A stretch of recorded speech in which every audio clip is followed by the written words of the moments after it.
In West Africa, there's a country that is, well, a complete paradox. Its name literally means wealth, but its modern history is just scarred by conflict. You see, it was once the poster child for success in Africa, a true symbol of what was possible, and then it just completely tore itself apart. This is the story of Ivory Coast, a place defined by its contradictions. So it begs the question, right? How does an economic miracle, a nation that was the envy of the entire continent, just fall apart so quickly? How does a pillar of stability crack so badly that it ends up at war with itself? And not just once, but twice. How on earth does that happen? To really get this, you have to picture two completely different realities. On one hand, you've got this incredible Ivorian miracle.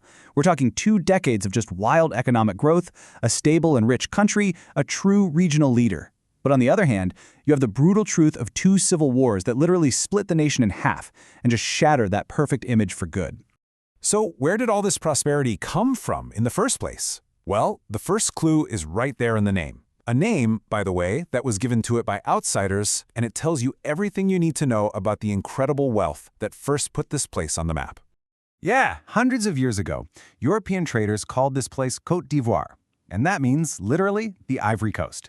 It was no secret what they were after, the incredibly valuable elephant tusks that were the biggest business along this part of the African coast. So right from the very beginning, this nation's identity was tied directly to its natural resources. Okay, so the ivory trade, that's ancient history now. But today, the country is still #1 in the world for a totally different commodity, but one that's just as valuable. Yep, we're talking about cocoa. Ivory Coast is the undisputed world champion of cocoa beans. You know, the stuff that becomes the chocolate we all love. And that one crop would become the powerful engine for its entire modern economy. You see, the country's whole economic identity is in its soil. Agriculture is the absolute backbone, and cocoa is king. But it wasn't a one-trick pony. It had this powerful trio of cash crops, cocoa plus coffee and palm oil, that turned Ivory Coast into an absolute giant and fueled that amazing boom after independence. Now, a boom like that, this Ivorian miracle, it doesn't just happen by accident. It was all orchestrated by one man, the country's founding father, who ran the show for more than 30 years. So here's how it went down. In 1960, Ivory Coast gets its independence, and Félix Houphouët-Boigny becomes president. For the next 20 years, the economy just explodes. And get this, while other new African nations were kicking Europeans out, he did the opposite. He welcomed them, and the French population there actually doubled. But here's the catch. All that stability, all that success, it was tied to him. And in 1993, after 33 years, he died, leaving this huge power vacuum that would just rock the country to its core. His whole philosophy was pretty simple, and for a long time, it worked like a charm. He basically said, look, staying close with France in the West, that's our ticket to success. And this practical approach is what made the Ivorian miracle happen. The problem was, the whole system really depended on him alone. And after he was gone, that vacuum he left, it didn't stay empty. It got filled with political fighting and something way, way more dangerous.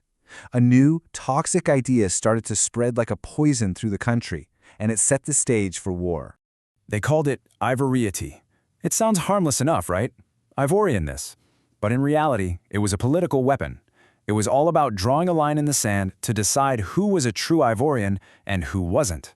It targeted people with family roots from other countries, especially from the north, even if they'd lived in Ivory Coast for generations. Your very identity became a reason to exclude you. And once that idea was out there, it was like a wildfire. First, it just destroyed ethnic relations. Then, it was used as a political tool to ban a top presidential candidate, Alassane Ouattara, just because of his northern heritage. Tensions just boiled over until, bam, the country has its first military coup in 1999. A messy election makes things even worse, and then finally, in 2002, the whole thing just explodes. The country splits right down the middle. And the split was real. I mean, you literally had 2 Ivory Coasts. The north was held by rebels who backed Ouattara. The south was controlled by the government under President Laurent Gbagbo. There was even a UN buffer zone, a zone of confidence, physically separating the 2 sides. The dream of a united country was just gone. So, fast forward a few years to 2010. They decide to hold an election to try and stitch the country back together. It was supposed to be the answer. Instead, it lit the fuse. Ouattara was declared the winner, internationally recognized and everything. But Gbagbo, the president in power, just refused to leave. That standoff turned into the Second Civil War, a short but incredibly brutal fight that only ended when Gbagbo was finally arrested. And just like that, the war was over. The country was back under one government, but it was an absolute wreck. The job ahead wasn't just about rebuilding bridges and buildings. It was about trying to figure out how to rebuild a national identity from the ashes. But then, something truly incredible happened. The miracle came back. After the war ended, the economy didn't just get better, it roared back to life. For more than 10 years, it grew at an average of over 7% a year, one of the fastest rates in all of Africa. The economic engine was up and running again, big time. But here's the thing. Money can't fix every problem. Underneath all that impressive growth, some deep challenges are still there. The politics are still tense.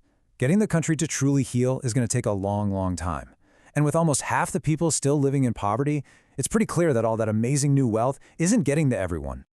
And that leaves us with the biggest question of all. Ivory Coast has proven it can rebuild an economy, for sure.